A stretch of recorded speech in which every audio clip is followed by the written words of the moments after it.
Damos paso al análisis de la situación epidemiológica en el país.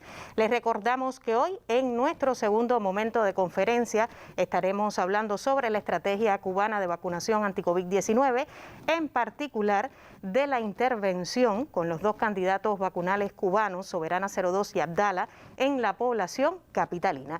Esto será en el segundo momento de nuestra conferencia, porque ya todo se encuentra listo para el análisis del comportamiento de la enfermedad en territorio nacional.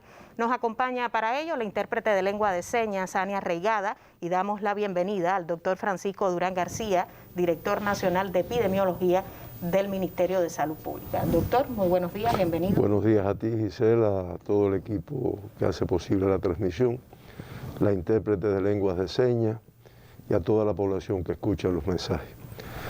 Hoy un día con malas noticias, con muy malos indicadores, pero de todas formas vamos a analizarlo, que creo que es lo importante, para que además sigamos enfrentando esta situación. Solo mencionar que hoy se está celebrando el bastión estudiantil con estudiantes de las universidades de ciencias médicas, fundamentalmente preparándose en toda la actividad que ellos han venido realizando y que van a seguir realizando cada vez con más intensidad para el trabajo de enfrentamiento a la COVID.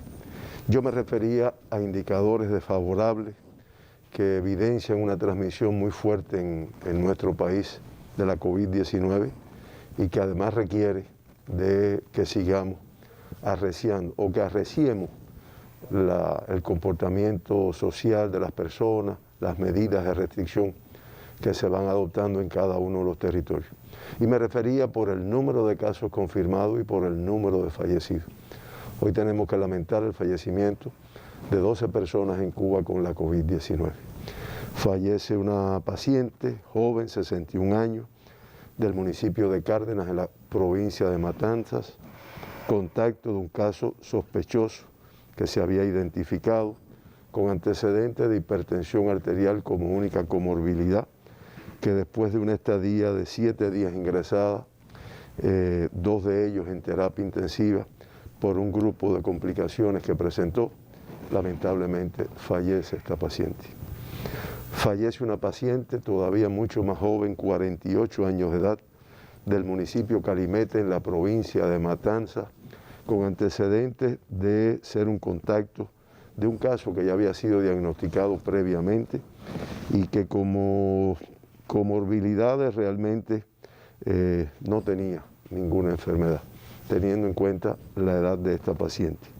Esta paciente estuvo ingresada durante 6 días, inicialmente con una sintomatología respiratoria. Se hizo el diagnóstico mediante el test rápido, el test de antígeno que se le realizó, y lamentablemente esta paciente fallece después de un grupo de complicaciones.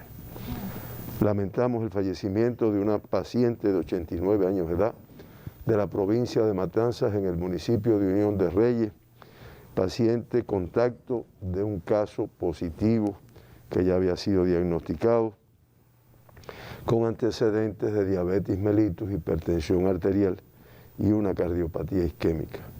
Inicialmente asintomática, los protocolos que se le aplicaron fueron los que permitieron hacer el diagnóstico en un momento determinado, y lamentablemente después de un grupo de complicaciones, los 9 días que estuvo ingresada, pues lamentablemente la paciente fallece también en el día de ayer.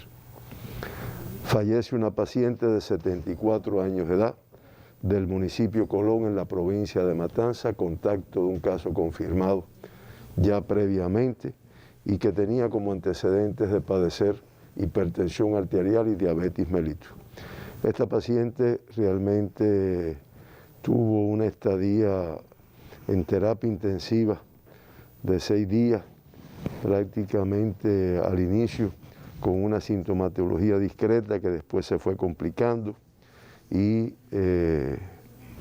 lamentablemente después de una evolución con algunas complicaciones, la paciente fallece en un momento determinado.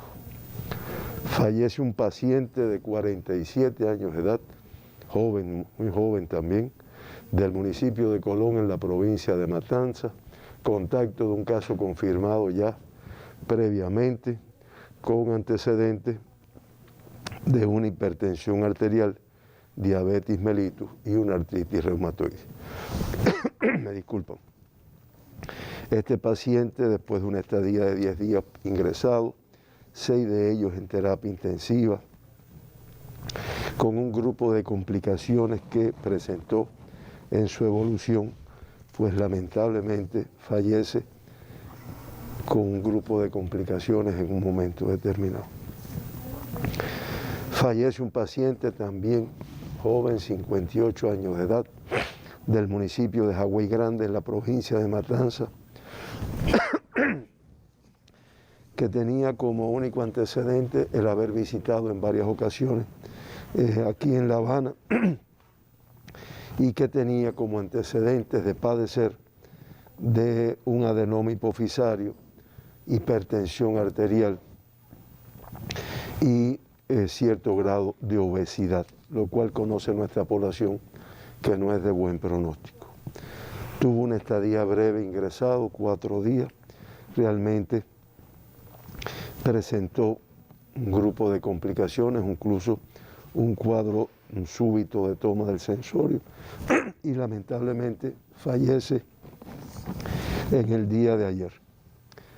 Fallece una paciente de 79 años de edad del municipio de Santiago de Cuba, en esta provincia, contacto de un caso que ya había sido diagnosticado previamente, con antecedentes de padecer de hipertensión arterial y diabetes mellitus. Esta paciente inicialmente con algunos síntomas, se hizo el diagnóstico, se ingresó y después de 7 días ingresados, 4 de ellos en terapia intensiva, teniendo en cuenta las complicaciones que presentó, pues en el día de ayer hace una parada y lamentablemente fallece.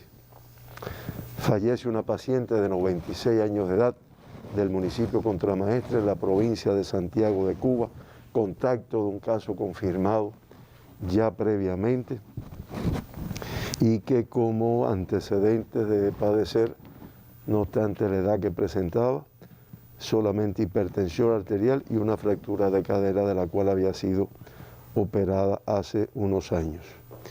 Esta paciente, aislada en su domicilio por ser contacto de un caso positivo, el resultado del PCR resultó positivo también y después de una estadía de 12 días ingresada en los hospitales, 4 de ellos en salas de terapia intensiva, pues lamentablemente en el día de ayer la paciente fallece después de un grupo de complicaciones.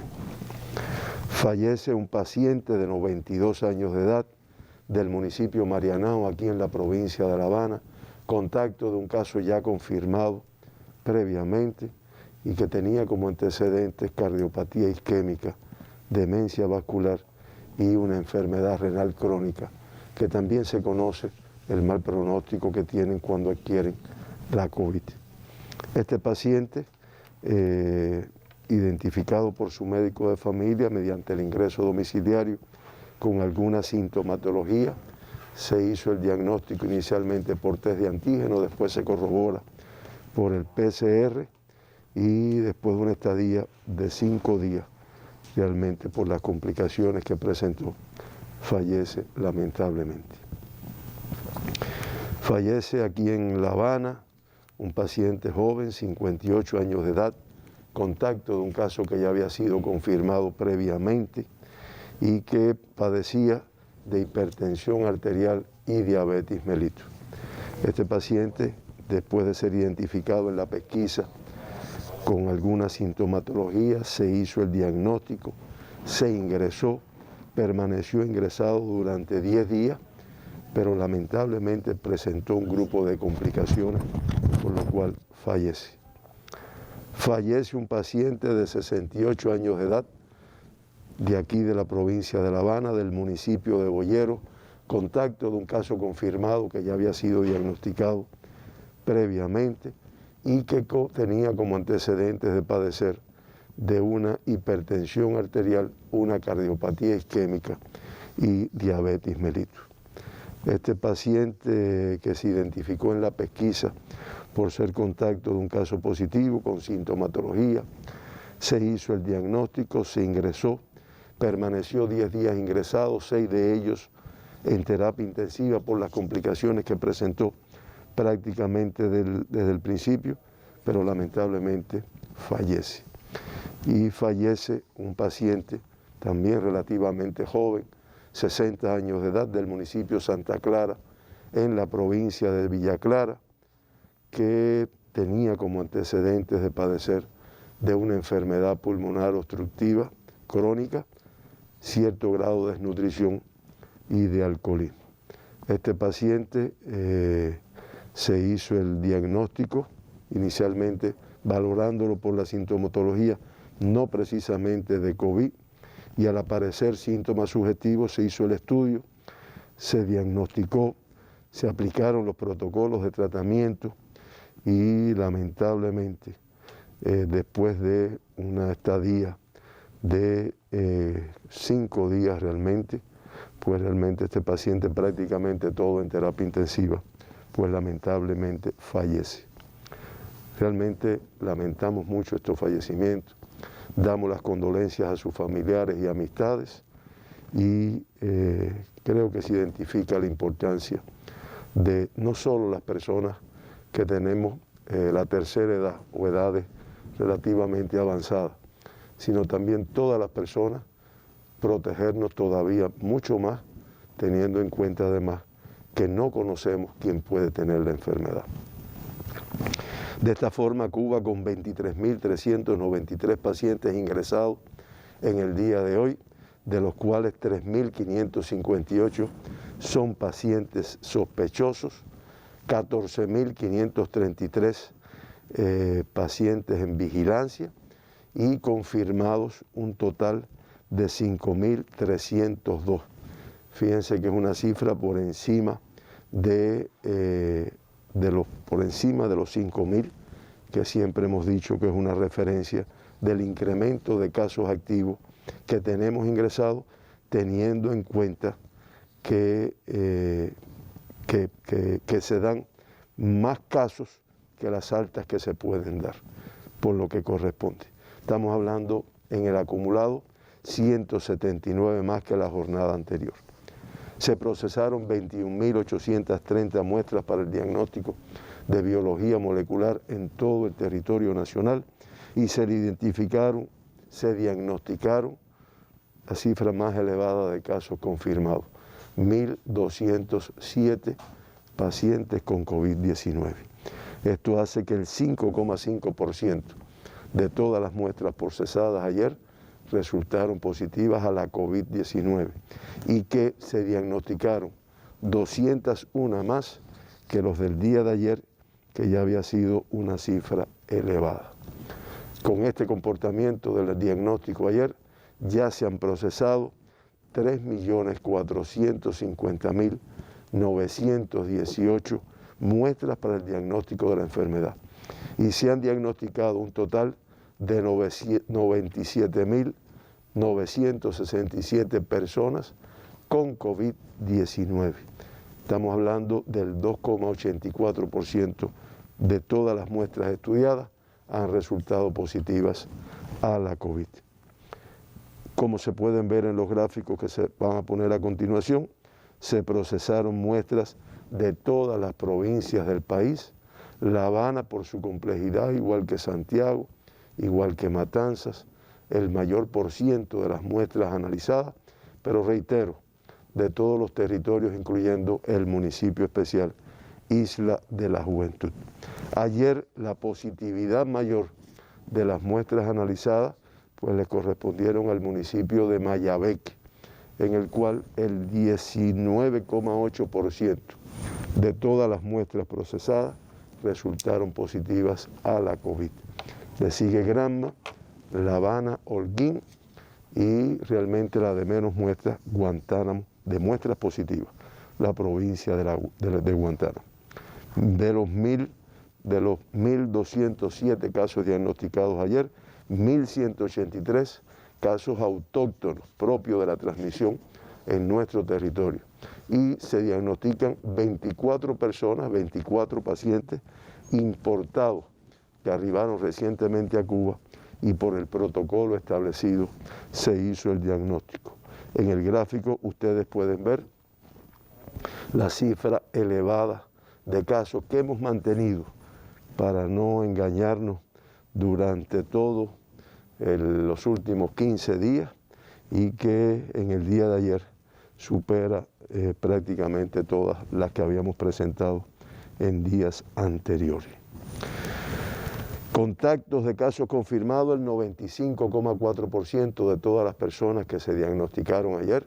Grupo de mayor riesgo que se reitera como el de mayor riesgo, y en el acumulado el 94,3% personas de todos los diagnosticados en Cuba han tenido como antecedente ser contacto de un caso confirmado.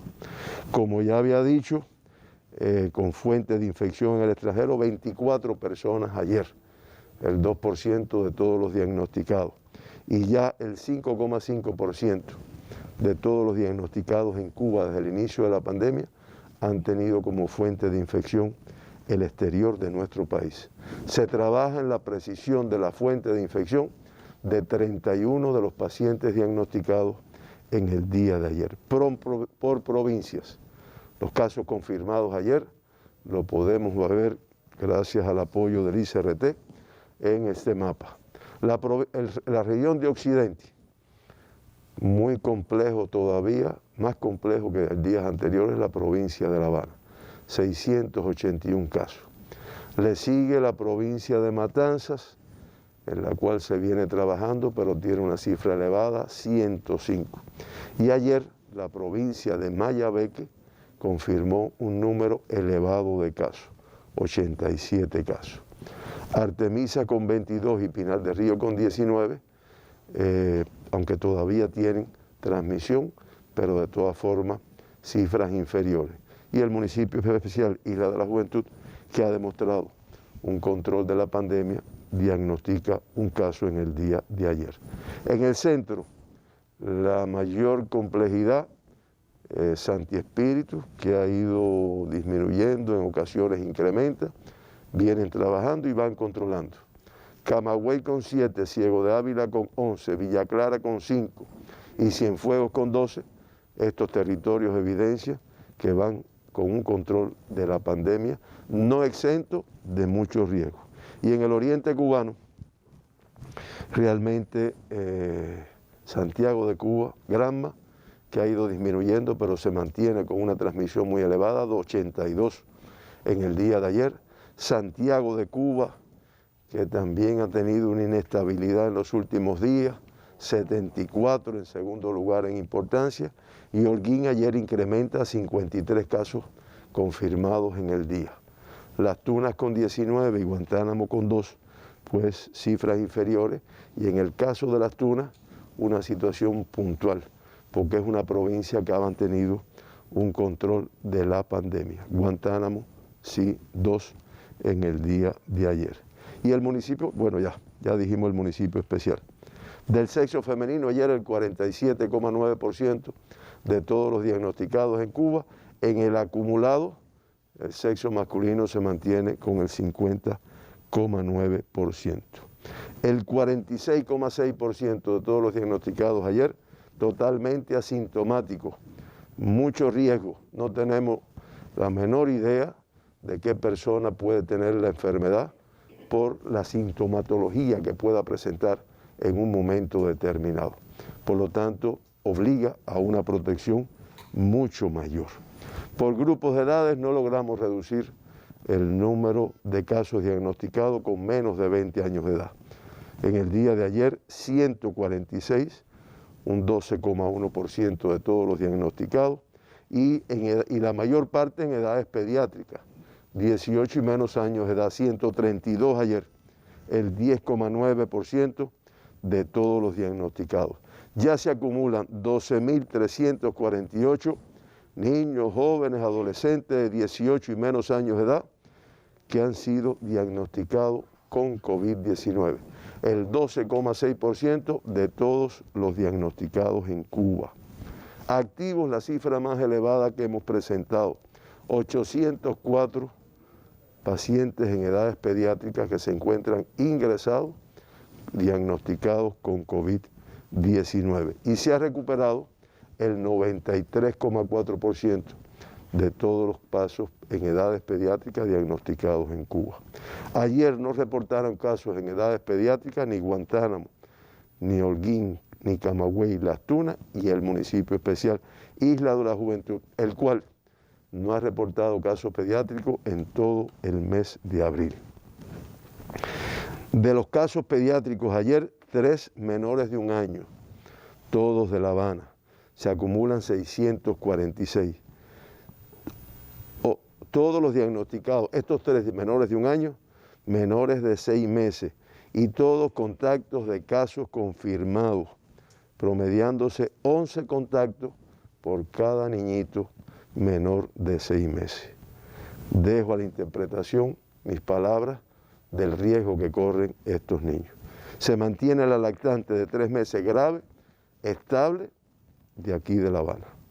De 20 a 39 años, 432 personas diagnosticadas ayer, de 40 a 59, 400, y de más de 60, nuevamente por encima de 200, 229, que es el 19% de todos los diagnosticados en Cuba. Un gráfico ahí nos ilustra lo que ha representado el mes de abril en edades pediátricas, en el cual ya se han confirmado 3.117 casos en este grupo de edad durante el mes de abril, promediando 148 niños, jóvenes, adolescentes con COVID-19 diariamente de 18 y menos edad. Diagnosticado un total de 24 casos importados. Los casos importados de la provincia de La Habana, uno del municipio de Regla, un viajero cubano procedente de los Estados Unidos, de la provincia de Matanzas, 8 casos importados, los 8 del municipio de Cárdenas, todos viajeros procedentes de la India. En Ciego de Ávila se diagnostican 2 casos importados, uno de Ciego de Ávila, municipio cabecera, y uno del municipio de Ciro Redondo, viajeros cubanos procedentes de Rusia. En Camagüey 6 casos, los 6 casos son del municipio cabecera y todos son viajeros cubanos procedentes de Rusia. En Las Tunas 4 casos del municipio Las Tunas, todos viajeros cubanos procedentes de Rusia también. Y en Santiago de Cuba se confirman 3 casos importados, 2 del municipio Santiago de Cuba y 1 de Contramaestre, 2 de ellos viajeros cubanos procedentes de Rusia y 1 de España. En resumen, por países de donde procedían los casos importados ayer, de Rusia 14, de la India 8, de Estados Unidos y España 1 de cada uno. Extranjeros diagnosticados ayer 34, indios 30, 8 viajeros procedentes de la India y 22 productos de transmisión autóctona en el país, 2 turcos, casos autóctonos, transmisión autóctona de la provincia de La Habana, un chadiano, un caso autóctono de la provincia de La Habana, y un congolés, también un caso autóctono de la provincia de La Habana. Autóctonos diagnosticados ayer, 1.183, 197 más que la jornada anterior. Pinar del Río con 19, podemos decir que 3 más que la jornada anterior, pero de todas formas una cifra que se ve que vienen trabajando en el control de la pandemia. Municipio cabecera 14, Consolación del Sur 3 y San Luis 2. Artemisa, 22 casos autóctonos ayer, 2 menos que la jornada anterior, lo que disperso en 8 de sus 11 municipios. Guira de Melena con 6, Alquizar 4, San Antonio Bauta 3 cada uno, Guanajay y San Cristóbal 2 cada uno, y Artemisa y Caimito 1 cada uno. La Habana incrementa en 139 casos más que la jornada anterior, 680 dispersos en sus 15 municipios, con una elevada transmisión prácticamente en todos. Ayer, 10 de octubre, con 85 casos. Arroyo Naranjo, 81, Habana del Este, 52, Centro Habana, 51, Boyeros 49, Guarabacoa 48, Cerro 45, Regla 44, Habana Vieja 43, Playa 38, Marianao 37, San Miguel del Padrón 36, La Lisa 33, Plaza de la Revolución 20 y Cotorro 18. Cifras elevadas y dispersos. Mayabeque incrementa en 48 casos el número de confirmados en el día de ayer. 87 ayer en 10 de sus 11 municipios, también muy dispersos. Quibicán 15, Nueva Paz 14, San Nicolás 11, San Nicolás de Bari 11, Santa Cruz del Norte 10, igual que Bejucal, San José de las Lajas 8, Batabanó y Jaruco 6, cada uno, Madruga 4 y Güines 3. Matanzas, aunque diagnostica 82 menos que la jornada anterior, pero 97 casos en el día de ayer es una cifra elevada. Además que evidencia una transmisión importante.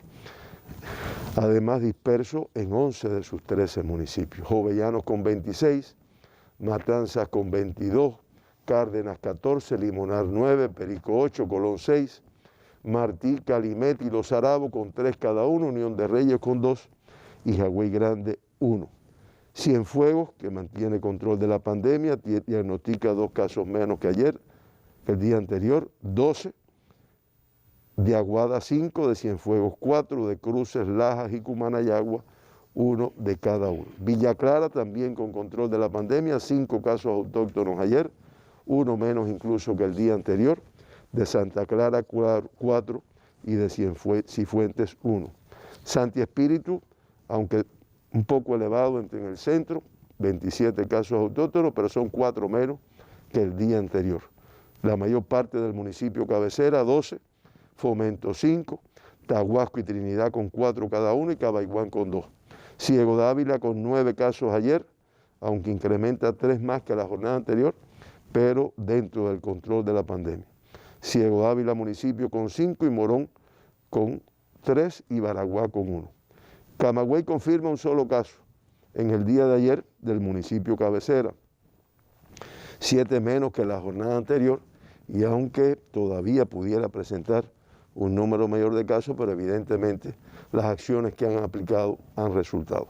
Las Tunas con 15 casos, 15 más que el día de ayer, porque ayer no tuvo ningún caso. De todas formas, no podemos decir que haya perdido el control. Acciona y van lográndolo. Las Tunas cabecera 7, Manatí 5, Jobabo 2 y Colombia 1. Holguín incrementa a 53 los casos autóctonos, 34 más que la jornada anterior. La mayor parte de ellos en el municipio Holguín, 49. Franpaís y Moa con 2 cada uno. Granma, aunque disminuye en 47 casos con respecto al día anterior, 82 en el día de ayer, pero de todas formas una cifra elevada que evidencia que están trabajando, pero que tienen que seguir arreciando las medidas. El mayor número en el municipio cabecera, Bayamo 58, Río Cauto con 7, Guisa con 6, Manzanillo 4, Jiguaní 3, Yara 2, Campechuela y Pilón con 1 cada uno. Santiago incrementa en 19 los casos autóctonos ayer, 71, compleja la situación, en 6 de sus 9 municipios, Santiago de Cuba con la mayor transmisión, 48, Songolamaya 7, Contramaestre y Palma Soriano, 6 cada uno, y San Luis y Tercer Frente con 2 cada uno. Guantánamo reduce en 9 el número de casos con respecto al día anterior, 2 todos del municipio cabecera. Y el municipio especial Isla de la Juventud diagnostica un caso autóctono en el día de ayer. Esto hace que la tasa de incidencia de casos confirmados en Cuba en el día de ayer, en los últimos 15 días, se incremente a 135,2 y que se mantengan con las mayores tasas La Habana, Matanzas, Santi Espíritus y Granma. Ahí ven la curva del comportamiento en Cuba. Que el número de municipios que aportan el 37,8% de toda la incidencia de Cuba son 12 municipios. 7 de La Habana, La Matanza incrementa a 4 y Santi Espíritu 1. Y en el orden de tasa mayor a tasa menor, Se pasa a primer lugar el municipio de Regla, le sigue Habana Vieja, Pedro Betancur de Matanza, Arroyo Naranjo, Cerro, Jovellanos de Matanza, Centro Habana, 10 de octubre, Cabaiguán de Santi Espíritu, Perico de Matanza, Habana del Este y Limonar de Matanza. Finalmente, de los 97.967 pacientes diagnosticados con la enfermedad en Cuba, se mantiene ingresado el 5,4%. Estamos hablando de 5.302. De estos 5.232, el 98,7%, con una evolución clínica estable. Lamentamos al inicio de la conferencia el fallecimiento de 12 personas en nuestro país, 559 en total, lo que hace que la letalidad se incremente a 0,57%, que pudiéramos decir que es inferior a la del mundo, 2,13%, y a la de las Américas, 2,42%, pero que para los propósitos de Cuba y para lo cual estamos trabajando, es elevada.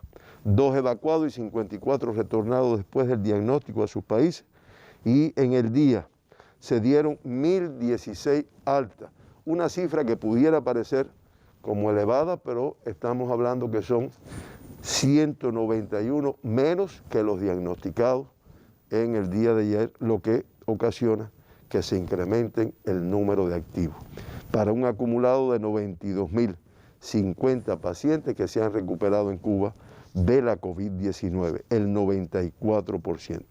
En las terapias intensivas se incrementa el número de pacientes con COVID a 70, 8 más con relación al día anterior, 27 críticos y 43 graves, cifras muy elevadas. Y finalmente, ahí tienen el gráfico de la pandemia en Cuba, del comportamiento, de los casos, de los fallecidos, donde se puede apreciar que el mes de abril, en sus 21 días, ya se han diagnosticado 21.691 pacientes con COVID-19. Eso hace un promedio de 1.032 casos por día durante todo el mes de abril, superior al del día de ayer, que era 1.024. Y lamentablemente ya hemos tenido que lamentar y dar las condolencias a sus familiares, amistades por el fallecimiento de 134 personas en el mes de abril, lo cual incrementa la tasa de incidencia en este mes a 0,62%, muy elevada en relación a lo que habíamos logrado en momentos anteriores.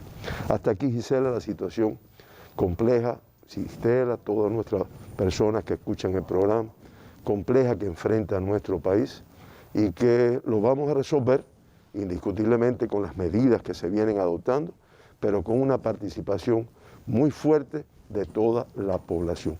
El mundo, ni me voy a detener, muy complejo, con una transmisión muy importante, que la India en estos momentos se ha ido posicionando en el mayor número de casos y también entre los de mayor número de fallecidos. Le damos las gracias, doctor, a ustedes por esta apretada síntesis sobre el comportamiento de la COVID-19 en territorio nacional. Lo esperamos mañana para seguir conociendo otros detalles sobre el análisis de la situación epidemiológica en el país. Cuba, al cierre del día de ayer, reporta la cifra más alta de confirmados en una jornada, 1.207 nuevos enfermos con COVID-19. Atención a la familia cubana, sobre todo a partir del deterioro de las variables epidemiológicas principales en la contención de la pandemia. Lamentablemente, 12 fallecidos como consecuencia de la enfermedad. Hasta este momento, el país acumula 559 decesos como consecuencia de la pandemia por COVID-19. Ayer fueron otorgadas 1.016 altas clínicas. La Habana continúa siendo el epicentro de la COVID-19. Atención a los capitalinos. Hoy La Habana con una cifra también muy preocupante, 681 positivos a la COVID-19. Han sido los datos más relevantes manejados en esta conferencia de prensa, pero hoy es jueves y estaremos hablando sobre la estrategia de vacunación nacional anti-COVID-19, así que usted manténgase en sintonía.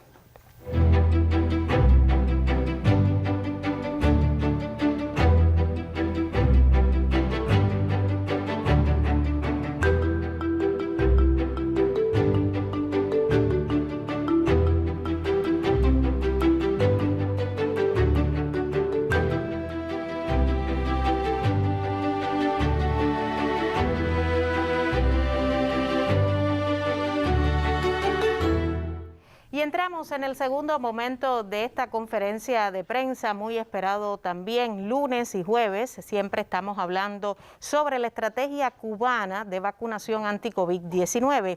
Nos acompaña en este segundo momento la intérprete de lengua de señas, Eileen Coto. Le damos la bienvenida. Y hace algunas semanas atrás, durante el espacio televisivo de la Mesa Redonda, la doctora Iliana Morales, quien es jefa de Ciencia, Tecnología e Innovación del Ministerio de Salud Pública, anunciaba la ruta de la estrategia cubana de vacunación contra esta terrible enfermedad y anunciaba también que tendría lugar en los próximos meses.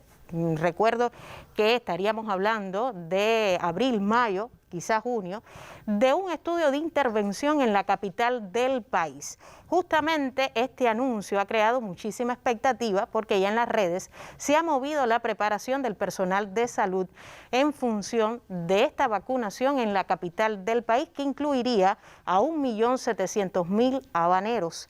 Para hablar de este tema y de otros también que preocupan a la población, cuento hoy en el estudio con la doctora María Elena Soto Entenza, quien es jefa del Departamento Nacional de Atención Primaria de Salud del Ministerio de Salud Pública. Doctora, bienvenida, muy buenos días, un gusto tremendo tenerla acá en esta conferencia de prensa, pero vamos a estar hablando no solamente del estudio de intervención en la capital, sino también del estudio de intervención de Soberana 02 y Abdala, profesionales de la salud. Pero vamos a comenzar con la pregunta del millón. Muchos capitalinos nos han escrito, sobre todo, a partir de que han visto y han conocido que sus médicos de la familia, su médico de la familia, también la enfermera, han movilizado listados de personas que ya se encuentran, digamos, con su voto voluntario para ser inmunizados, ya sea con Soberana 02 o Abdala, los candidatos vacunales de respectivamente el Instituto Finlay de Vacunas y el Centro de Ingeniería Genética y Biotecnología. ¿Cuándo comenzará este estudio de intervención en la capital? Muy buenos días. Muy buenos días, Gisela, a ti y a todos los compañeros en el estudio, a los televidentes. Es un placer para nosotros estar en este programa, estar abordando justamente un tema de tanta prioridad y tanta importancia. Bueno, como decías, efectivamente, se dan pasos muy importantes y bueno, hay todo un equipo del Ministerio de Salud Pública, de conjunto, como tú decías, con los institutos tanto Finlay como el Centro de Ingeniería Genética y Biotecnología, preparando este momento importante de la intervención poblacional, que debe comenzar en el mes de mayo. O sea, en las primeras semanas del mes de mayo debe comenzar ya el proceso como tal de la aplicación de los candidatos vacunales. Ha estado en las redes, como tú bien dices, y bueno, se ha divulgado en los medios masivos. Se habló de que el día 24 debía estar todo alistado. O sea, se dan pasos muy importantes en los aspectos que tienen que ver con la logística, con la organización, con la preparación, a los que yo me voy a referir en unos minutos. Pero realmente debe iniciarse, como dije, en mayo. La fecha con precisión exacta la sabrán todos los habaneros en el momento en que corresponda, ya que serán convocados justamente a través de los médicos, las enfermeras de la familia y de todo el sistema de salud. Pero quien dice mayo, dice en unos días, prácticamente hoy es 22 de abril, ya casi estamos a las puertas, doctora. ¿Cómo se han preparado los recursos humanos y técnicos en función de este proceso de inmunización? Sí, explico. Ya realmente este proceso lo venimos organizando desde hace ya un tiempo, más de 1 o 2 meses, que nos venimos preparando para este momento. Nuestros médicos y enfermeras de la familia recibieron en los distintos municipios todo un proceso de capacitación sobre las buenas prácticas clínicas, sobre la organización de este proceso. Se fueron preparando también todos los directivos, los directores de los policlínicos, las direcciones municipales.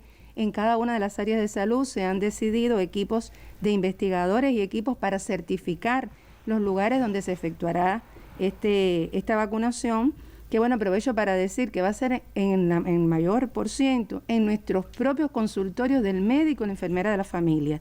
Esto es un momento importante dentro del programa del médico y enfermera de la familia y se puede hacer de esta manera y con esta masividad justamente porque existe este programa. Para eso se ha organizado toda una serie de elementos, como dije, logísticos, o sea, todo lo que lleva el proceso y se está en un proceso arduo de la preparación, digamos, disponemos ya en este momento de la distribución digamos, de la jeringuilla, de los elementos de cadena de frío. Tengo que decir que aquí están participando de manera importante, apoyando todo este proceso, los consejos de defensa municipales, de manera particular nuestro Consejo de Defensa Provincial, y también estamos vinculando a todo esto las organizaciones de masa, los CDR, la Federación, ya que va a ser un proceso masivo dirigido a toda la población. Doctora, ¿quiénes pueden participar en este estudio de intervención en la capital del país? Porque muchos televidentes tienen dudas. Se ha explicado que de 19 a 80 años será la muestra seleccionada, pero ¿quiénes podrán participar? ¿Hay excepciones? ¿Cuáles son? A ver, explico. La intervención poblacional, que es lo que vamos a desarrollar acá en la capital, es a partir de los 19 años de edad. Aquí ya no discriminamos después de edades, a partir específicamente de los 19 años de edad. O sea, como intervención de 19 en adelante, toda la población organizada. A ver, y será, lo que pasa es que lo vamos a organizar por estratos poblacionales. Hay una prioridad, las razones, todos escuchamos todos los días a Durán y al profe Durán, y bueno, conocemos el comportamiento de la epidemia. Vamos a comenzar con el estrato de 60 años y más. ¿Por qué? Justamente por ser el estrato donde existen los indicadores más desfavorables en cuanto a la morbimortalidad, o sea, las complicaciones, incluido el tema de los fallecidos, que tanto nos golpea y nos duele todos los días. Ahora, después iríamos entonces a otro estrato, que es de 40 a 59, y después se vacunarían las personas de 19 a 39. O sea, iríamos comenzando de las edades mayores hasta los más jóvenes, en un proceso que está diseñado, nadie se tiene que preocupar, les avisarán el momento en que va a ocurrir, se va a escalonar de manera que no se aglomeren la población en nuestros consultorios.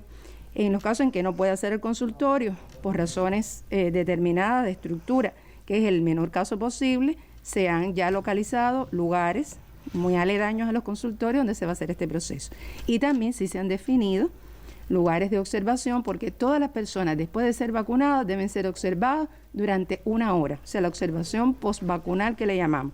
Y se han encontrado también, se han definido pues lugares que le llamamos de observación para este proceso. Ahora, doctora, por supuesto el seguimiento ocurre porque está presente ese médico y enfermera de la familia que conoce a su población. Le hablaba de criterios excluyentes porque también está el tema de la presión arterial, las comorbilidades. ¿Se prevé también un control sobre estos indicadores de salud? Sí, cómo no. Existen lo que denominamos criterios de inclusión y criterios de exclusión. Como tú decías al inicio de este segmento, efectivamente ya se están conformando los listados y ya los listados, en ellos se tienen en cuenta los diferentes elementos por los que no pudiera una persona participar.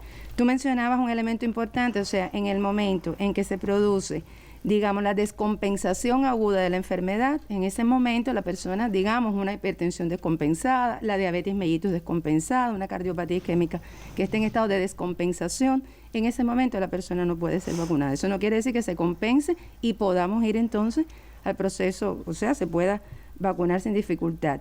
En estos momentos la vacuna no está concebida y excluye en este momento, insisto, las embarazadas, las puérperas, los lactantes. Bueno, de hecho dije que era a partir de los 19 años de edad. Y de la misma manera las personas que ya fueron enfermas, o sea, que ya tuvieron COVID, para ellos se diseña, pues bueno, otro tipo de, como saben, se está trabajando en la Soberana Plus para el tratamiento de los convalecientes. Doctora, le propongo hacer una pausa. Hay mucho interés en este tema, sobre todo en la población capitalina. ¿Qué municipios serán vacunados con Soberana 02? ¿Cuáles con Abdala? De estos temas estaremos conversando luego de la pausa, porque desde el inicio de la pandemia varios hoteles de la cadena Isla Azul de Camagüey funcionan como centros de aislamiento para la atención al personal de la salud que labora en los hospitales donde se atienden los casos positivos de COVID-19. Tenemos el reporte. Berta es dependiente gastronómica y recuerda los primeros días de enfrentamiento a la pandemia en su centro de labor, el Hotel Puerto Príncipe de la ciudad de Camagüey. El miedo dominaba las emociones, pero nada impidió enfrentarse a clientes devenidos enfermos de COVID-19. Los protocolos de atención turística sucumbieron entonces a los sanitarios en cada área. Se convertía así, hace un año atrás, esta instalación de la cadena Isla Azul en un centro de aislamiento, primero para clientes extranjeros varados en la ciudad y luego para los médicos que laboran en zona roja. Desde entonces, el temor al contagio con una enfermedad desconocida se ha multiplicado hasta hoy en responsabilidad. Hemos atendido desde el año pasado que empezó la COVID, 4.210 pacientes. Ha sido un reto, más que todo. Nos hacen PCR cada 20 días, más o menos, porque esto tiene un periodo de todo el que entra a trabajar, se le hace un PCR para que cuando vaya a ingresar al hospital ya vayan completamente sanos. En el Isla de Cuba, otro de los centros de aislamiento de la cadena Isla Azul, los controles son rigurosos. Cada trabajador del turismo ha aprendido a respetarlos sin descuidar la calidad en la atención a un personal que merece nuestra total gratitud. Después de sus jornadas de trabajo, hacían la cuarentena acá los médicos y enfermeras y todos los trabajadores de la salud del hospital militar. Posteriormente nos incorporamos a esta nueva modalidad que tenemos hoy, que son los médicos de las zonas rojas que están trabajando en el Hospital Amalia Simoni, que vienen al hotel a descansar. Estos médicos tienen un régimen de trabajo de 24 horas trabajando y descansan 48 horas en el hotel. No hemos tenido que lamentar ningún trabajador contagiado. Hoteles Isla de Cuba y Puerto Príncipe, centros de aislamientos donde sus trabajadores enaltecen el altruismo y el compromiso del sector del turismo en Camagüey desde la zona roja. En Camagüey, María del Carmen Fuentes, Sistema Informativo de la Televisión Cubana. Y seguimos conversando sobre la estrategia cubana de vacunación anti-COVID-19, en este caso sobre el estudio de intervención que tendrá lugar en mayo, ya lo ha dicho aquí la directora María Elena Soto Entensa, jefa del Departamento Nacional de Atención Primaria de Salud, la doctora, quien vino a hablarnos también de este estudio de intervención y de otros detalles sobre la intervención a profesionales de la salud que tiene lugar en cada centro, institución hospitalaria también de la salud en nuestro país de manera general. Ahora, doctora, el tema de la intervención en la capital del país. Hablábamos, usted me explicaba, existe también la posibilidad de que algunos municipios se inmunicen con el candidato vacunal anti-COVID-19 Soberana 02 y otros con Abdala. ¿Cuáles son los municipios en un caso, cuáles en el otro? Sí, a ver, está previsto, en primer lugar, iniciar, hay todo un cronograma ya previsto, como dije, en su momento se darán las fechas exactas. Ahora, va a iniciarse inicialmente con los 7 municipios que no están participando en el ensayo clínico, en la fase 3 del ensayo clínico. Todos saben que estamos desarrollando en estos momentos aquí en La Habana la fase 3 del ensayo clínico de Soberana. Con los municipios que no están incluidos en este estudio, que son 7 municipios, se va a iniciar. Y van de ellos 4 a ser objeto de la aplicación, la población que ya expliqué anteriormente, del candidato vacunal Abdala. Estos van a ser Regla, Guanabacoa, Habana del Este y San Miguel del Padrón. Y con Soberana 02, pues, se les aplicará este candidato vacunal a las personas de Boyeros, Cotorro y Arroyo Naranjo. Ahora, en un tiempo también después muy breve que iniciemos en estos primeros 7 municipios, pues entonces el resto de los 8 municipios donde sí se está aplicando, en estos momentos se está desarrollando la fase 3 del ensayo clínico, pues iniciaríamos entonces también ya para el resto de la población, iniciando, como dije anteriormente, con la población de 60 años y más. Una colega muy estimada, Caridad Carrobello, me pregunta, en el caso de los alérgicos al tiomersal, ¿esas vacunas especiales se pondrán ahora, doctora? Sí, a ver, hay un grupo de lotes de medicamentos que viene justamente sin este preservo, o sea, sin el tiomersal. Y bueno, se tendrán en cuenta este elemento a la hora de la aplicación para que toda la población pueda ser objeto de la aplicación de este candidato vacunal. Ha transcurrido con muy buen paso, y aquí lo hemos sabido a través de los expertos del Instituto Finlay de Vacunas y del Centro de Ingeniería Genética y Biotecnología, los ensayos de intervención a profesionales de la salud. ¿Cómo marcha en estos momentos? ¿Cuánto de expectativa también ha creado en los profesionales de la salud estos ensayos?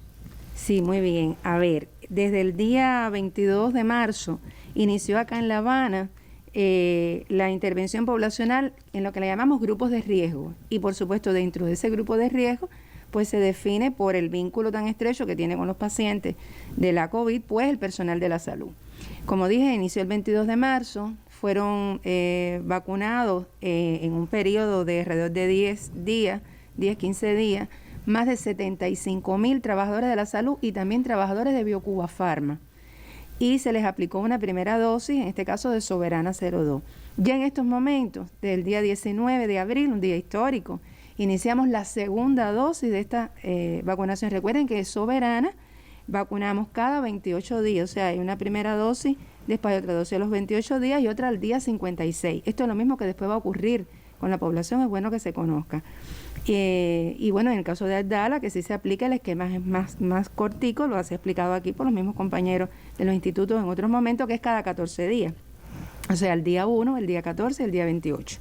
Pero bueno, volviendo a los trabajadores de la salud, esto ha sido un proceso muy importante, porque justamente en esta primera etapa de la vacunación que te explicaba, se les aplicó a los hospitales, o sea, al personal de los hospitales con misión COVID, los que están vinculados directamente a la atención de los pacientes. Y además a todo el personal de la atención primaria de salud, que ha tenido un vínculo, que tiene un vínculo y un papel protagónico en la atención al paciente COVID, al paciente de riesgo, a los sospechosos, en fin.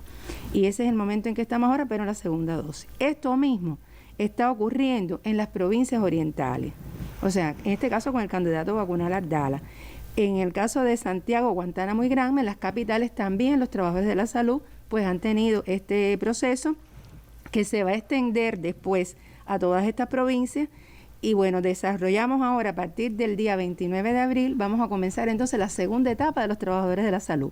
Aquí ahora, ¿quiénes se incluyen? Se incluyen, muy importante, las universidades y también nuestros estudiantes de ciencias médicas, que han tenido también un desempeño muy importante en todo lo relacionado con la pesquisa, en las comunidades, los controles de foco, las acciones de promoción. Y tendrán un papel importante en la inmunización de la capital. ¿Cómo no? Efectivamente. Según estuve escuchando, participan también estudiantes de medicina. Sí, en el proceso que estamos organizando de intervención poblacional no sería posible solo con los médicos y enfermeras de la familia, porque es un proceso muy extenso. Va a ser también con la participación de estudiantes de ciencias médicas y de otras especialidades. También, y como dije, con la participación de las organizaciones de masa. Pero volviendo a los trabajadores, quería de todas maneras, para dejar, que conozcan nuestra población y de manera particular nuestros trabajadores de la salud, que esto que ha ocurrido acá en el occidente, en La Habana, y que ha ocurrido en las provincias orientales, de la misma manera. Hay un programa y se irá extendiendo a todo el país. Importante. O sea que todos los trabajadores de la salud del país, progresivamente, o sea, en las próximas semanas, igual comenzará un proceso también para poder aplicarle a los candidatos vacunados. Es decir, que hemos también anunciado importantes noticias, sobre todo para los profesionales de la salud. Doctora, es necesario seguir cuidándose. Ya hemos tenido aquí la presencia de expertos, como le decía, de todos estos científicos que han contribuido en la elaboración, el diseño de estos candidatos vacunales anti-COVID-19 y nos decían que tienen casos positivos a la COVID-19 una vez inmunizados con la primera y hasta con la segunda dosis. Es decir, que no escapa alguien si no toma todas las medidas pertinentes. ¿Es necesario cuidarse después de la inmunización? Gisela, es más que necesario, es imprescindible. En todos los medios, todo el sistema de salud, los compañeros que han estado insistiendo, el propio Durán también en estas medidas, lo hacemos porque realmente las vacunas no son mágicas y las vacunas tienen todo un periodo. Incluso se habla muchas veces de inmunización con una primera dosis y no es así.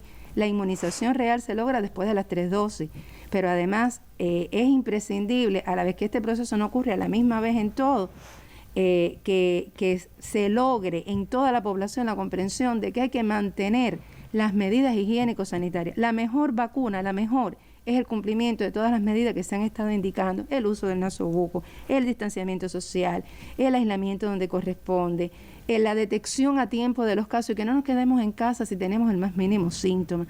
Estas medidas hay que seguirlas cumpliendo, porque ayer veíamos un programa de un colega de ustedes, y bueno, nuestro también, de Lázaro Manuel Alonso, decía, tenemos que llegar a la vacunación vivos y bien. y ese tiene que ser el concepto. Claro. Y para eso hay que seguir cumpliendo todas las medidas que se han estado indicando. Incluso a cumplir el confinamiento cuando ya se han recuperado de COVID-19 en casa, que muchas veces no se cumplen. Estuve revisando también las críticas a este tema. La población tiene que contribuir con todo el esfuerzo de país que se está haciendo. Doctora, agradecerle por su presencia hoy en esta conferencia de prensa, hoy en un día difícil, un día triste para la nación, puesto que la nación reportó 1.207 casos positivos a la COVID-19, la cifra más alta de contagiados en una jornada, marca pico, récord, por supuesto en récord negativo en las estadísticas del control epidemiológico de la COVID-19. Nosotros nos vemos mañana para seguirle contando lo que hace Cuba por la salud de su población. Muy buenos días.